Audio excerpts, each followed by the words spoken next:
So in 2012, my hometown of Rockaway Beach was basically destroyed by Hurricane Sandy.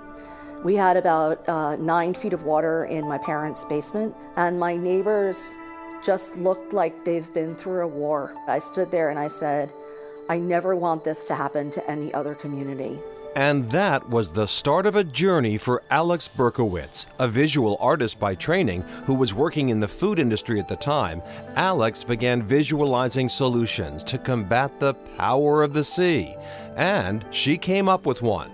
It was a cylindrical mass that was tied down to the ocean, and the waves would hit it, and it would bear the brunt of the waves. That seed of an idea was enough to gain entrance to the Harvard Graduate School of Design to pursue a degree in landscape architecture.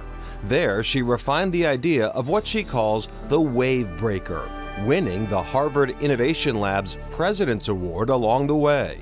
The best way that I could describe it is it's a wave speed bump. The wave breaker bears the brunt of the force of the waves, and the wave breaker begins to roll, almost if you think like a rolling pin, and the remainder of the waves roll over the grooves of the wave breaker and decrease the height of the waves. The goal is to decrease both wave height and velocity by 50%, enough to have significant benefits for coastal communities. It will greatly decrease erosion. It will protect coastal homes on the beach from destruction, and the waves will get farther away from the shore so that they can't be used to flood as much. The wave breaker begins testing at the Wave Research Laboratory at Oregon State University this year, with the first sea trial scheduled for later in the year.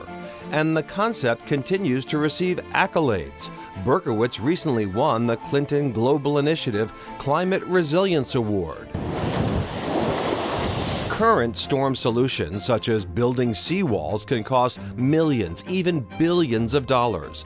Berkowitz says wave breakers will cost about $100,000 each and will be tethered to the sea floor, but movable as conditions change. She envisions several of the 300-foot structures deployed like a daisy chain in the water. And the market is, well, vast.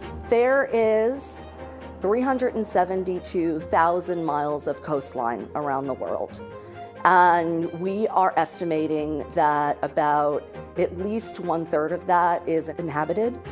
And 1/3 of 372 miles is 2.2 million wave breakers. If that sounds ambitious, perhaps it is. But Berkowitz feels the urgency of this moment. As much as we like to not think that global warming is going to impact us, it impacts cities globally all the time. And so there are a lot of innovations that will decrease the amount of carbon in the atmosphere and hopefully help us decrease the carbon emissions, which will help in global warming. But that is going to take a very long time to implement. We need something now. It has been a long haul, with some hurdles still ahead. But whenever Alex needs a little encouragement, she remembers her neighbors in the wake of Hurricane Sandy. I really think back to that moment on my street and the way that everything looked. And I really think I'm doing this for them.